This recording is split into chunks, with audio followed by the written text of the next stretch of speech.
Show me your hands! Get on the ground! December 25th, 2023. A day that billions of people around the world associate with family, with warmth, with the laughter of children opening gifts, with kitchen smells and holiday music playing softly in the background. For one family in Gainesville, Florida, Christmas morning began like any other.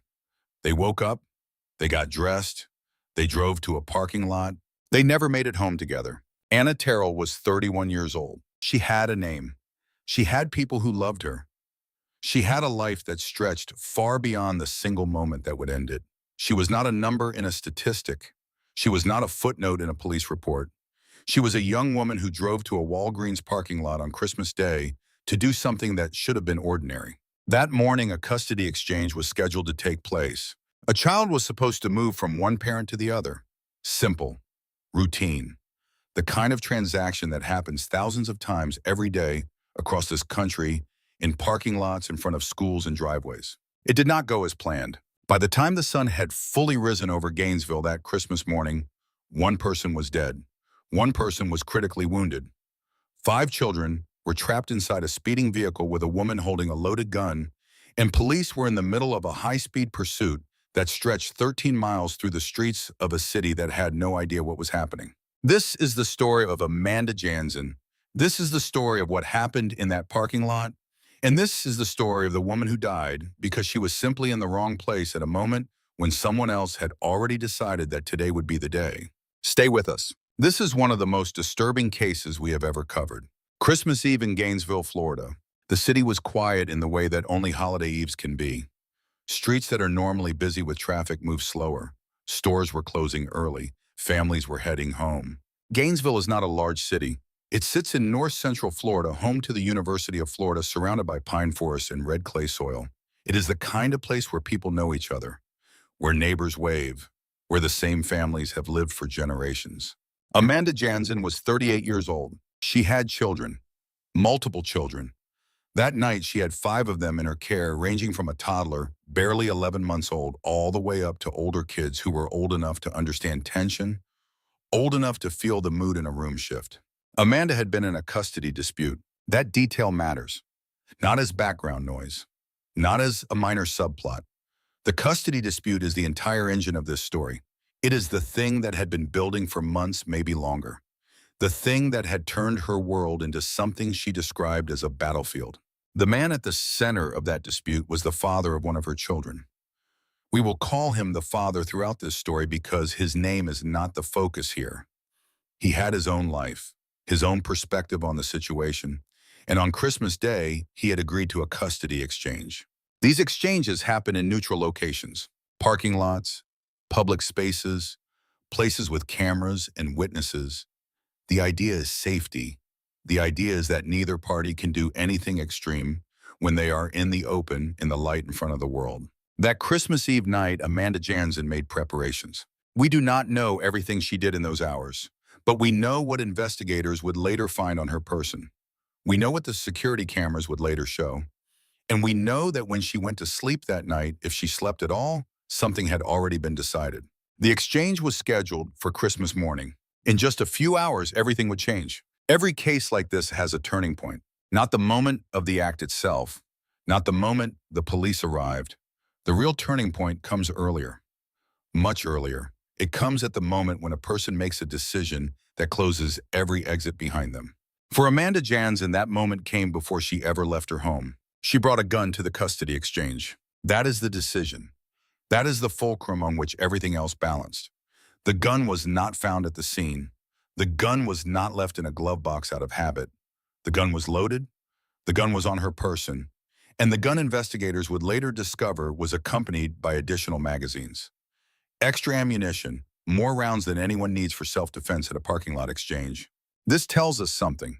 It does not tell us that the outcome was inevitable. Nothing is inevitable until it happens. But it tells us that somewhere in the hours before Christmas morning, Amanda Janzen had moved past the realm of impulse. She had moved into the realm of preparation. Preparation is not the same as premeditation in the legal sense. Courts spend a great deal of time debating what a person intended and when they intended it.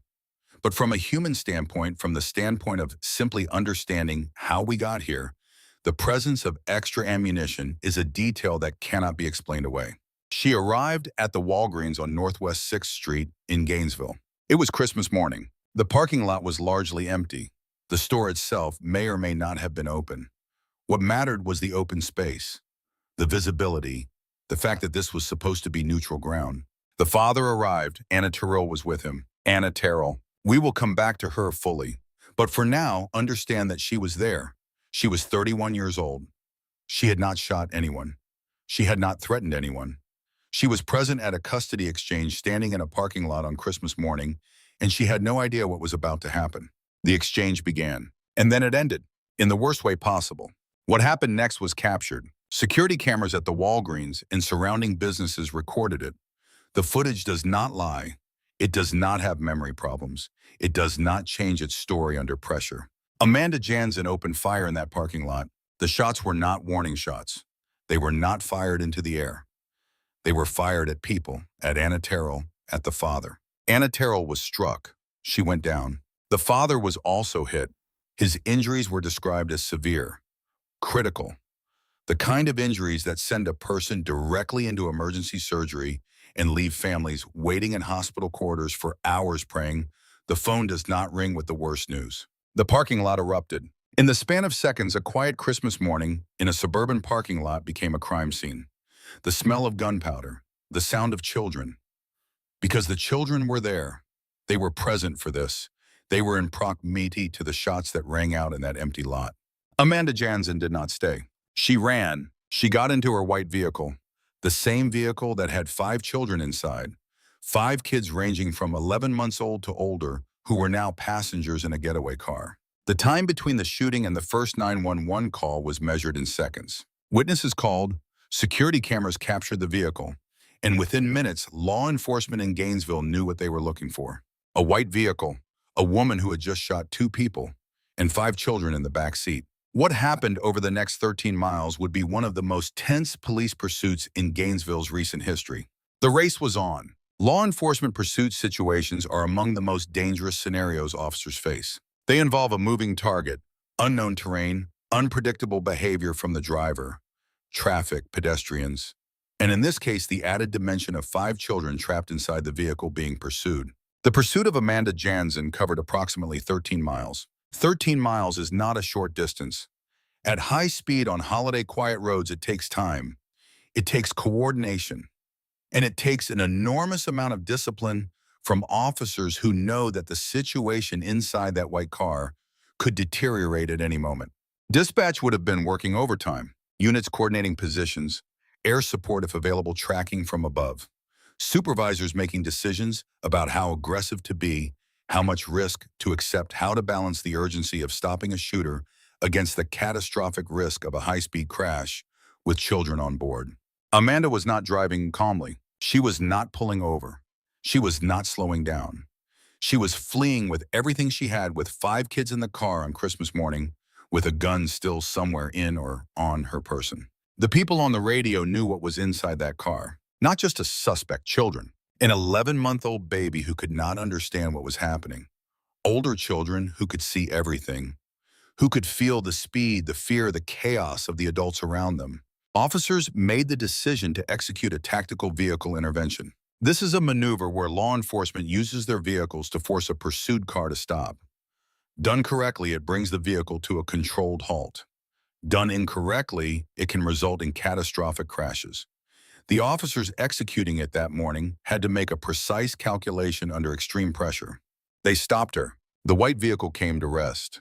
And then the body cams were rolling, and the world was about to see what happened when officers approached a woman who had just killed someone, wounded another, and driven 13 miles with 5 children in her vehicle. What they captured next was unlike anything in the department's recent memory. The body cam footage is something that stays with you. Officers approached the stopped white vehicle with weapons drawn. This is standard protocol. They did not know if she still had the gun within reach. They did not know her mental state. They knew she had already fired at 2 people that morning. They knew she was not cooperative during the pursuit. The commands were clear. Step out of the vehicle. Show your hands. Do not reach for anything. Amanda Janzen did not comply quickly. From inside the vehicle came the sound of crying. Not just hers, children. The children in the back seat had been through a chase at high speed on Christmas morning, and now there were multiple police officers surrounding their car with guns pointed. The footage shows the raw chaos of the moment. Amanda was screaming, not screaming threats, not screaming defiance. She was screaming about her children, about protecting them, about a person she believed to be abusing them. Her words were not calm. They were not organized. They were the words of someone whose internal world had completely fractured under the weight of whatever she had convinced herself was true. She kept saying she was protecting her kids. Officers maintained their positions. The priority was clear: get her out of the vehicle, secure the gun, get the children safe. It took time. When she finally exited the vehicle, officers moved immediately to secure her. Handcuffs, control of her arms, a sweep of her immediate area for weapons. The gun was found. So were the extra magazines. The children were removed from the vehicle. Paramedics and Child Protective Services were on the scene or on their way. 5 children, still in the clothes they had woken up in on Christmas morning, were now standing in a parking lot surrounded by police tape and emergency vehicles. The youngest was 11 months old. She was not yet 1 year old. She did not know what a gun was. She did not know what a custody dispute was. She only knew that the adults who were supposed to protect her had placed her inside a situation that no child should ever experience. Officers secured the scene. Amanda Janzen was in custody, and in a hospital not far away, surgeons were working to save the life of the man who had been shot, while the body of Anna Terrill lay where it had fallen. Christmas in Gainesville would never be the same. The interrogation room is a strange place. It is designed to be uncomfortable. Low ceilings, plain walls, fluorescent light that is neither warm nor natural. A small table, 2 chairs, a camera mounted in the corner that records everything. For investigators, the interrogation is not just about getting a confession, it is about understanding. What did the person believe? What did they feel? What story do they tell themselves about what they did? Amanda Janzen was brought into that room still in a state of profound emotional distress. She was crying. She had been crying since the arrest. The footage from the body cam shows a woman who was not cold or calculating in the immediate aftermath. She was breaking apart. Whether that breakdown reflected genuine remorse, psychological collapse, or something else entirely, was something investigators would spend considerable time analyzing. She did not deny shooting. That was not the question. The gun was in her possession. Multiple witnesses saw her fire it. The security camera footage was unambiguous. Denial was not a viable strategy. What Amanda Janzen offered instead was justification. She told investigators she had done what she did because she believed the father was abusing the children. She said this with force, with conviction, with the kind of certainty that is almost more disturbing than simple denial, because it suggests that in her mind the shooting was not a crime. It was a solution. She described her belief that the children were being harmed. She described what she said she had seen, what she said she had been told, what she said she feared. She framed herself as a protector. Investigators are trained to listen without reaction, to let the subject speak, to note inconsistencies, emotional peaks, moments where the narrative shifts or where details do not align with the physical evidence. There were inconsistencies. The extra magazines on her person were not consistent with the spontaneous protective act. You do not bring spare ammunition to a parking lot exchange because you are reacting to fear. You bring spare ammunition because you have made a plan. She spoke about jealousy. In a moment that investigators would later highlight as significant, Amanda Janzen acknowledged that jealousy was a factor. Anna Terrill was not just a bystander. She was connected to the father in some way that Amanda found intolerable. That admission changed the shape of the case, because jealousy is a motive that courts understand. Jealousy is not self-defense. Jealousy is not protection. Jealousy is a human emotion that in this case had been allowed to burn until it consumed everything around it. She admitted to the shooting, but she did not admit to murder. In her mind, she told investigators what she had done was necessary, what she had done was justified, what she had done was the only option left to her. Investigators listened to everything, and then they went to work. Modern criminal investigations are built on layers. There is the witness testimony. There are the statements from the suspect. There are the physical artifacts recovered from the scene. And underneath all of it, there is the forensic evidence. The science that does not have emotions, does not have motivations, and does not change its answer based on what story someone needs it to tell. The investigation into the Christmas Day shooting at Walgreens moved quickly. It had to. The facts of the case were not complex in the sense of mystery. There was no question about who fired the gun. The question for investigators was about legal classification, about degree, about what had been planned and what had been spontaneous. The security camera footage was Exhibit 1. Multiple cameras in and around the parking lot captured the sequence of events. The arrival of the vehicles, the exchange beginning, the moment Amanda raised the weapon, the shots, the victims falling, Amanda returning to her vehicle and driving away. Frame by frame, the footage was analyzed. Forensic analysts examined the trajectory of the shots, where she was standing, where the victims were standing, the distance between them, whether the shooting was consistent with a close-range targeted act or with a panicked reactive discharge. The findings were significant. The shooting was not random.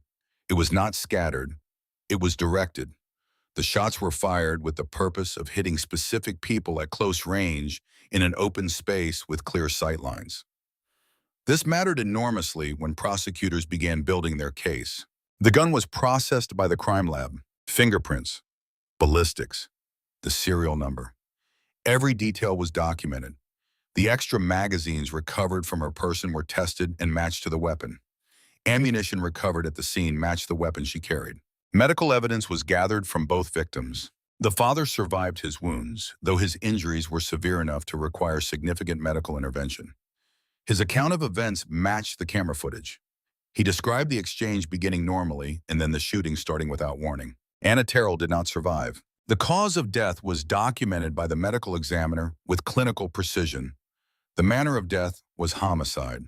The findings would become part of the official record, would be read aloud in a courtroom, would stand as the final official accounting of what had been taken from a 31-year-old woman on Christmas morning.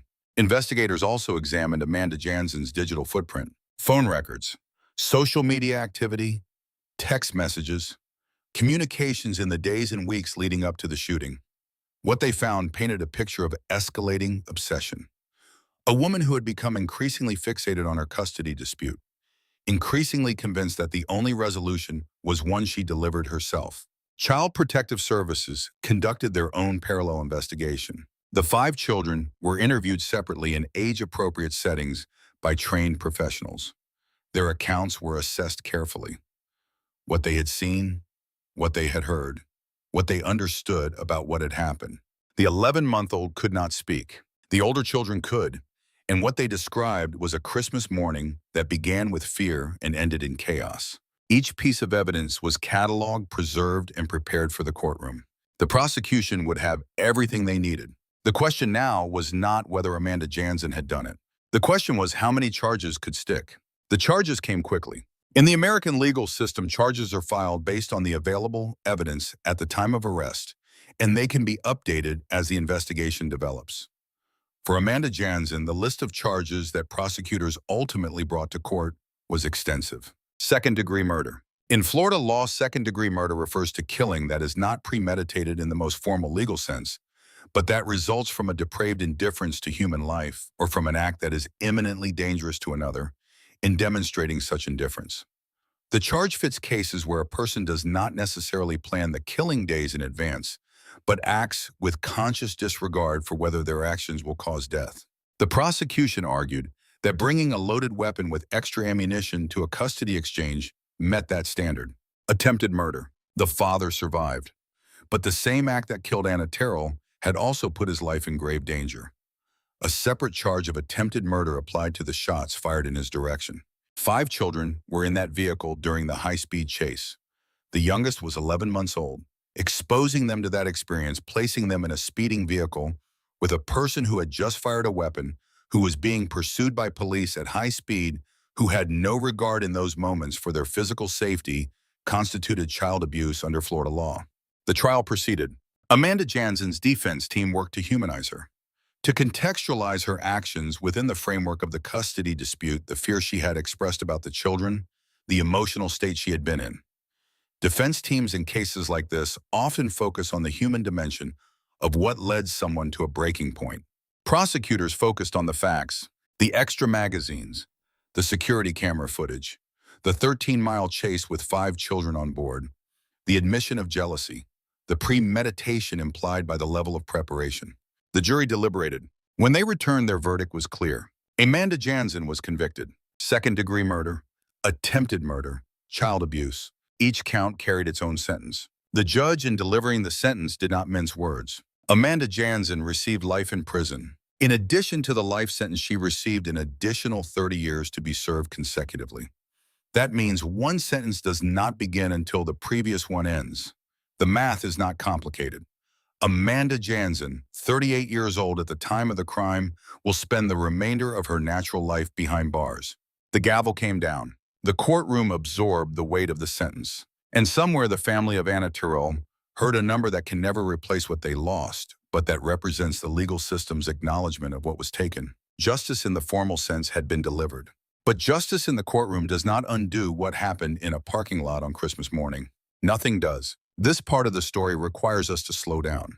Because the interrogation footage of Amanda Janzen is not just a record of what she said, it is a window into something that forensic psychologists and criminal behavior analysts study carefully.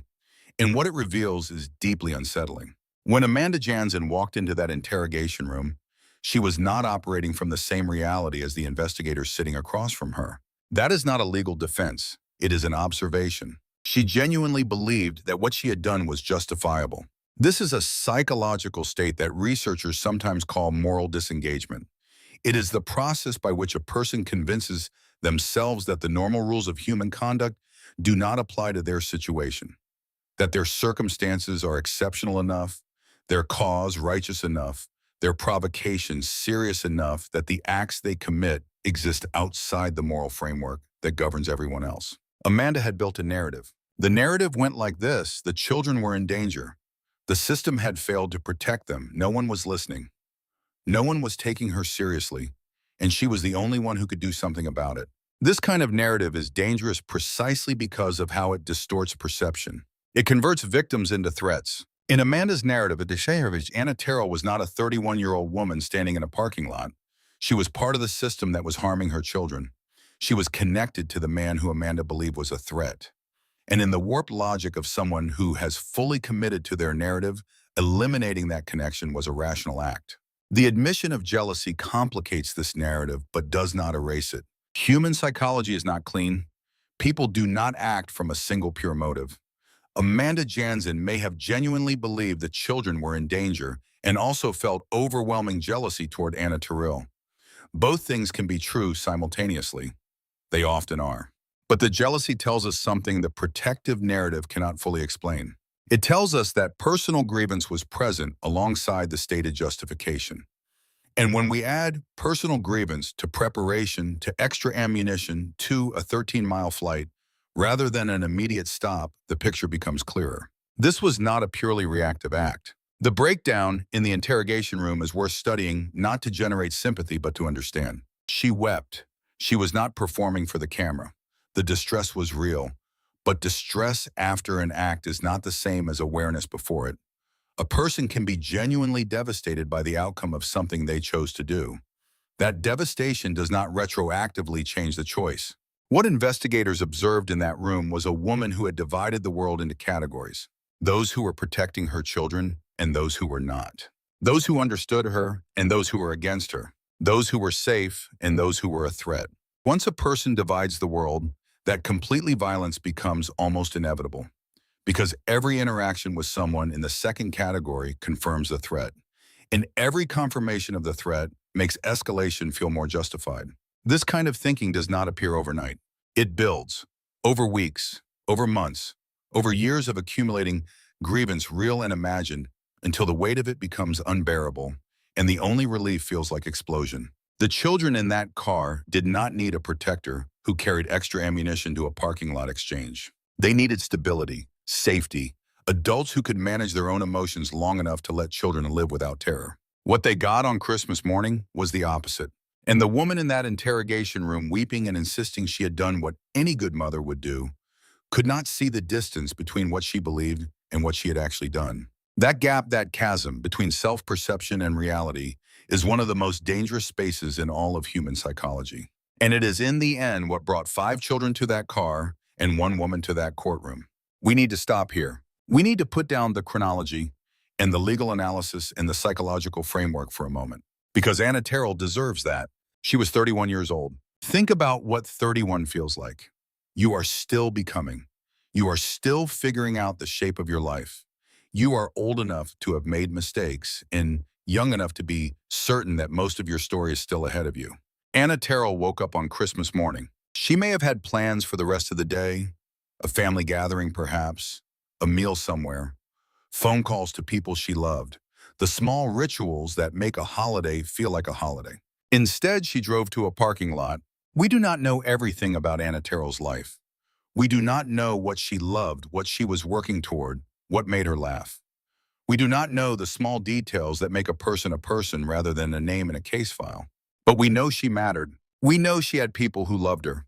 We know that after the shooting, those people sat in waiting rooms and on phone calls and at kitchen tables trying to absorb something that no family should ever have to absorb. We know that Anna Terrill did not make the choice to be in that parking lot at that moment.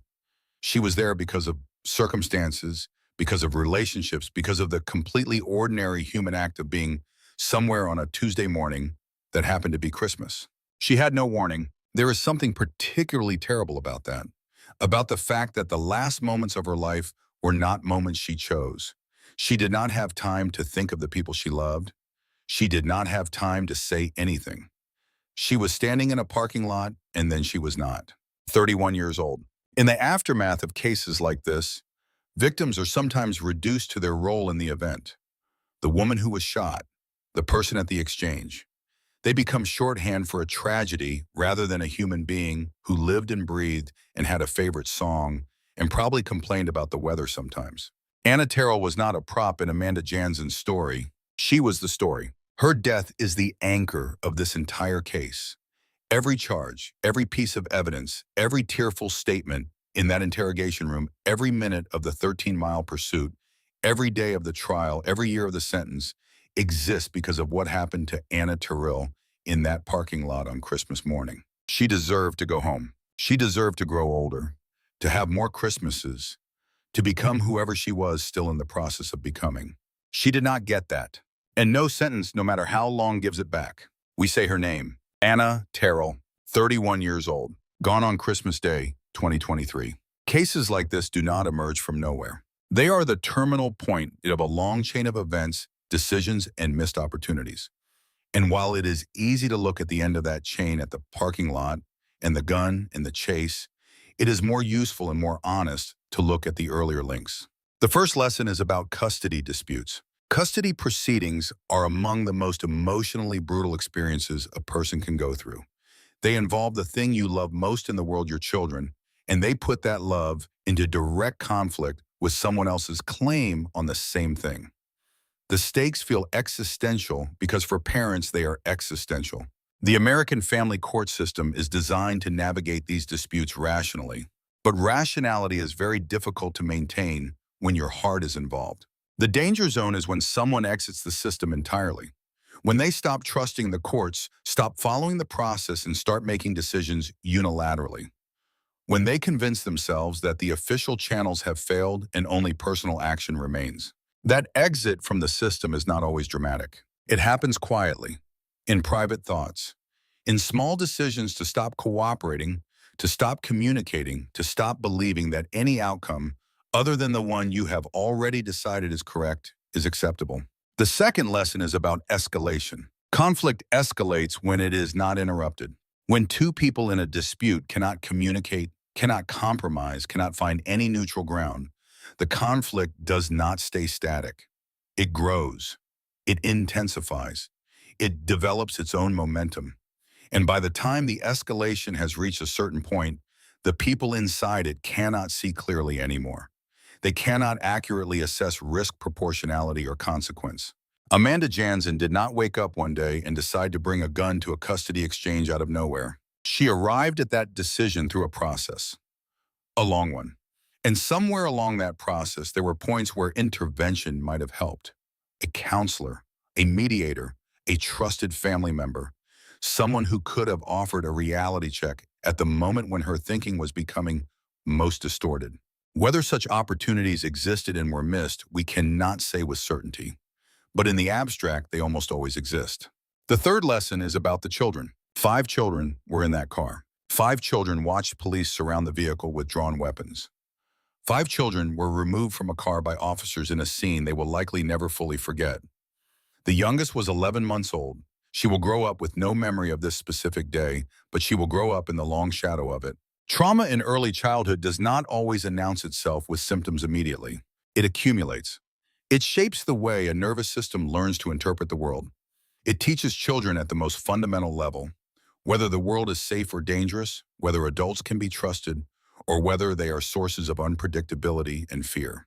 The children in Amanda Janzen's car on Christmas morning were not protected. Whatever story she told herself about being a protective mother, the acts she committed that day, the shooting, the chase, the chaos was the opposite of protection. This is the cruelest irony of the entire case. The fourth lesson is about public spaces and safety. The Walgreens parking lot was chosen as a neutral site precisely because it was public, because it had cameras, because witnesses would be present. And those things worked as designed. The cameras captured everything. The witnesses called 911. The police responded quickly. Evidence was preserved. The case was prosecuted effectively. But the presence of cameras and witnesses could not stop the shooting itself. Neutral exchange locations provide documentation and deterrence, but they cannot substitute for the fundamental will of both parties to arrive with peaceful intentions. When one party has already decided that the day will end in violence, no neutral venue is truly safe. This is not an argument against using such sites. It is a reminder that the safety of a location is only as meaningful as the intentions of the people in it. The final lesson is the hardest one. It is about the belief that violence solves problems. It does not. Whatever Amanda Janzen believed she was accomplishing that morning, the children she was allegedly protecting are now without a mother. They will grow up knowing what their mother did. They will grow up navigating a world that has already been brutally complicated by the choices of the adults who were supposed to keep it simple for them. Anna Terrill is gone. The father carries both his wounds and the memory of what happened. And Amanda Janzen sits in a prison cell, serving a life sentence, her children growing up somewhere she cannot reach them. Nobody won. Nobody ever wins. That is not a cliche. That is the actual result of this story, documented in court records, in hospital records, in Child Protective Services files. Violence does not protect the people you love. It destroys them. We have walked through every part of this case. We have been in the parking lot. We have ridden along in the pursuit. We have sat in the interrogation room. We have heard the sentence read aloud. We have held space for Anna Terrill and for the 5 children whose Christmas morning was taken from them before it ever really began. And we are left, as we always are in cases like this, with a question that does not have an easy answer. How do we stop this from happening again? There is no single answer. There is no policy that eliminates human rage. There is no law that prevents someone who has decided to pick up a weapon from picking it up. There is no court order that reaches inside the mind of someone who has convinced themselves that violence is the only remaining option and removes that conviction. But there are things that can be done before a person reaches that point. There are counselors who specialize in high-conflict custody situations. There are mental health resources for people who are struggling with the kind of obsessive escalating thinking that preceded this case. There are mediators who can stand between 2 people who can no longer speak to each other directly and help them find a path that does not end in a parking lot. These resources exist. They are not always easy to access. They are not always affordable. They are not always trusted by people who need them most. That is a problem worth solving. But more than any resource, more than any intervention program or legal mechanism, the thing that stands between a grievance and a gun is the fundamental decision to reach for help instead of for a weapon. That decision has to come from inside a person. It cannot be legislated. It cannot be forced. It can only be chosen. And sometimes in the hardest moments of a person's life, when the rage feels righteous, and the fear feels absolute, and the world feels like it has narrowed to a single point, the only thing standing between a decision and its consequences is a moment. One moment of pause, one breath, one decision to pick up a phone instead of a weapon. That moment did not happen on Christmas morning in a Gainesville parking lot in 2023. Anna Terrill paid the price for that. 5 children paid a price they will be paying for the rest of their lives. And Amanda Janzen, whatever she believed in, the hours before she arrived at that Walgreens, will spend the rest of her natural life with the weight of what she did on a Tuesday morning when the whole world was supposed to be at peace. We carry these stories because we believe they matter. We carry them because Anna Terrill mattered, because the 11-month-old in that back seat mattered, because every person in every parking lot on every holiday morning deserves to go home. They do not always get to. But the more we understand about how these things happen, the more clearly we see the chain of events that leads to them, the better chance we have of breaking that chain before it reaches the end. That is why we tell these stories. We will see you next time. Stay safe out there.